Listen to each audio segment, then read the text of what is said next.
পৃথিবীর সবচেয়ে বেশি পর্নোগ্রাফি দেখে মুসলমানের বাচ্চারা, সবচাইতে বেশি দেখে পাকিস্তান। সোভিয়েত রাশিয়ার যখন পরাজয় ঘটে আমেরিকানরা উল্লাস করতেছিল।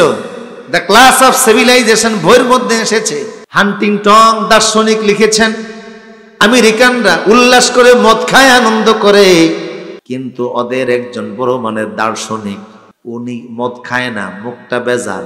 আমেরিকানরা বলে গোটা জাতি খুশি, আপনার চেহারা বেজার কেন? উনি বললেন, শোনো, তোমরা যে আনন্দ করো আমেরিকার এই আনন্দ থাকবে না, অচিরে আমেরিকার মতো দেশেরও রাশিয়ার মতো পতন ঘটবে। ওরা বলল আমাদের পতন ঘটবে, কে ঘটাবে? কে ঘটাবে?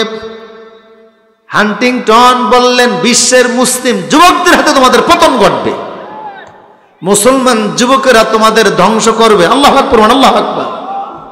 দ্য ক্লাস অফ সিভিলাইজেশন বইয়ের ভিতরে লিখেছেন, নিজেই লিখেছেন। তখন আমেরিকা সিদ্ধান্ত নিল যে মুসলমান যুবকেরা আমাদের ধ্বংস করবে, কিসের বলে? ওদের দার্শনিক বলে, ইমানি শক্তির বলে। তারা বলল তাহলে মুসলমান যুবকদের বিরুদ্ধে আমরা দুইটা থিওরি গ্রহণ করলাম। এক নাম্বার থিওরি হলো মুসলমান যুবকদের চরিত্র আমরা রাখবো না, চরিত্র বিনাশ করে দিব, চরিত্র মাটির সাথে মিশিয়ে দিব। সেই জন্য সারা বিশ্বে আমরা ইন্টারনেট ফ্রি করে দিব, অ্যাভেলেবেল করে দিব। করছে না?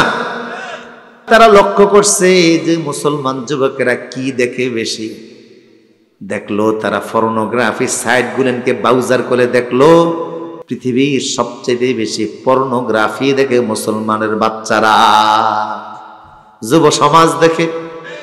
সবচাইতে বেশি দেখে পাকিস্তান। নাউজুবিল্লাহ বলেন, নাউজুবিল্লাহ। এই ইন্টারনেটে পর্নোগ্রাফি ব্রাউজিং বেশি করে পাকিস্তান। সারা বিশ্বের মুসলমান তারা খুশি। দুই নম্বর, তারা আরেকটা পলিসি গ্রহণ করেছে, মুসলমানদেরকে মুসলমানের বিরুদ্ধে লাগিয়ে দিছে। কারণ মুনাফিক মার্কা মুসলমান সব যুগে আছে না নাই?